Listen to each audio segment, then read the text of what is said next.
Hello everyone, welcome back to my channel, or welcome to my channel if you are new. My name is Anita Mbanyako, and in this channel I talk about day-to-day social issues, family dynamics, and self-improvement and spirituality.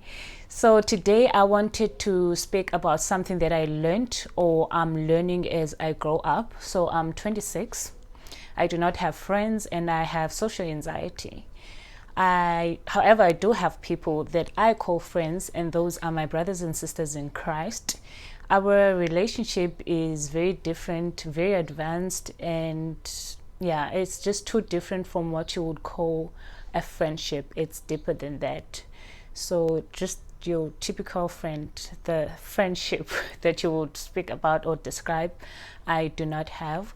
I grew up in a very dangerous township at that time, or I think it still is, the murder capital of South Africa. Deaths, rape were just an everyday norm. So I enrolled myself in extramural activities, and I also attended church just to avoid locking myself in the house after school. And then that was just the reason for me to be out, because I was a kid. I just wanted to be out of the house. That was the reason that I attended church and I enrolled myself in extramural activities. But as I grew up, I developed a new set of standards, set of values, and that made it hard for me. It made it hard for me to make friends, because my surroundings were people living in the township. So it was really hard for the set of values that I had. Because if you can talk about the typical township behavior, yeah, you know that it's hard to find someone that's different from what they are seeing every day, from what they were taught growing up. So I knew there was something better out there for me than to behave the way that they did, or to adopt that standard, or to adopt that lifestyle. But eventually I did make friends at school. So our friendship from school, it advanced to us visiting each other. I think that was in grade 8 and 9. As us visiting each other, I remember I had a friend. We shared faith, so we were both Christians. We were both born again Christians, and we made friends with other girls. They were not Christians, but we used to visit each other. And as we visited each other, I saw my other friend that is a Christian changing.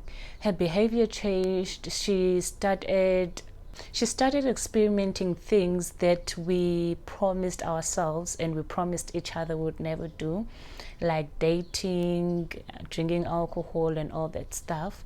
So our friendship now, she became more closer to the other girls that were not Christians, and I was just left alone as an island. Yeah, so that happened. So then I didn't have friends. I tried to make new friends again at school because I didn't want to be alone during break time. So I made new friends, but our friendship ended there in school, not outside of school. And then now, as an adult, I had a friend, and the reason my friendship with this girl ended is because of this COVID-19 vaccination thing. She asked me to join her company, and I told her, because she was promoting the COVID-19 vaccine. I told her that I know that you will want me to get vaccinated, and I'm not planning on getting the COVID-19 vaccination. I have my own reasons. Not that I do not want to. I want to learn more about it. I want to know what I'm putting in my body, so that I do not blame anyone should anything happen. She said, okay, no, I don't want, you don't need to get vaccinated. I just need your skills. Yeah, and that's all. And I said, okay. So I worked for her. And shortly after that, she was trying to convince me to get the COVID-19 vaccination. And I was like, I told you that I do not want the COVID-19 vaccination, and I'm not going to change my mind because I'm working for you now. She said, no, because we have people here, all everybody else is vaccinated and you're the only one. And I was like, I told you. And then she was trying to link me up with people that worked at the Department of Health so that I could learn more about the vaccine thing. I was like, okay, because I wanted to learn more about it. I wanted to be proven wrong or to be comfortable. I just didn't want to take the vaccine, the COVID-19 vaccine with hesitation. So yeah, I attended the meeting with this woman that she linked me up with. I went there open to learning. I had questions. She didn't answer one of the questions that I had for her clearly. And one of my concerns, she agreed with some of my concerns. She had concerns herself. She took the vaccine, she promoted the vaccine, however, she had the concern. I was like, this person is just promoting this thing because it's her job and because she took it, not that she believes in it. So that didn't work out. And then, so we would have meetings after shift, and I would hear people passing comments about the COVID-19 vaccination, how it is important, and they would raise topics about it, and it would upset me because I noticed that they knew that I was not vaccinated. Not that I was hiding it, but the only person that I told about my vaccination status is my friend, who is the manager, who is the boss. So apparently there were secret meetings and they were upset that I didn't take the COVID-19 vaccine.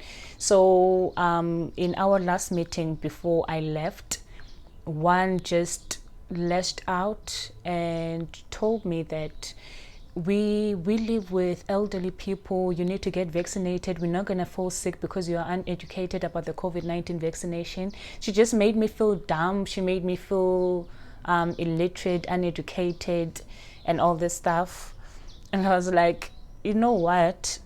And my friend, who is the manager and the boss, kept quiet. She didn't say anything. She didn't try to stop her from talking rude to me and all that stuff.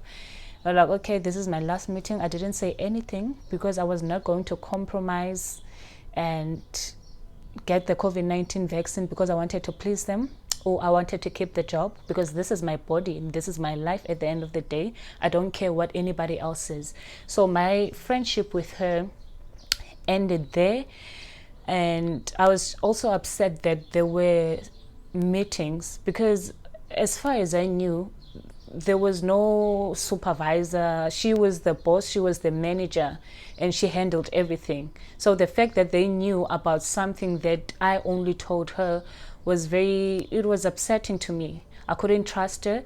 And so that is how my friendship with her ended.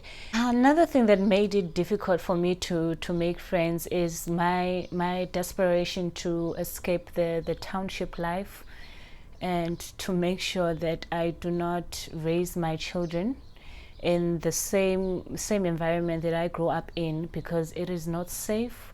So my mind is focused, or has always been focused, on trying to improve my life, trying to find something better for myself. So as I am trying to do that and trying to develop my life and create a new life for myself and for my future, I just do not have time for friends. I just do not have time to please or to nurse friendships. It is just not worth it for me.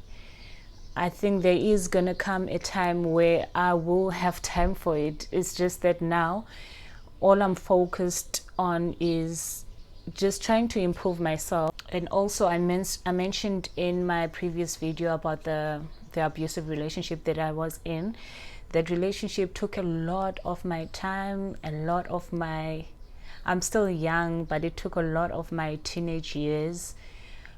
I know that I would have been far, my life would have been something different had I not been in that relationship.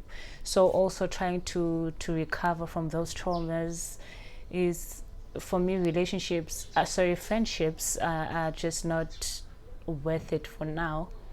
yeah, but there is gonna come a time, I'm sure, where it's gonna be worthwhile. I do not know, but it doesn't bother me the fact that I do not have friends. It's actually very nice. It's good for me. I have time for myself. I have time to improve myself, and I have time for the things that I love that I can do by myself without friends. So that is it for today's video. If you are watching this video and you are not subscribed, please make sure that you subscribe. Please help me grow the channel, and I promise to deliver more of the content like this, and I'm sure it will be more improved as I grow. Thank you very much for watching. See you in the next video.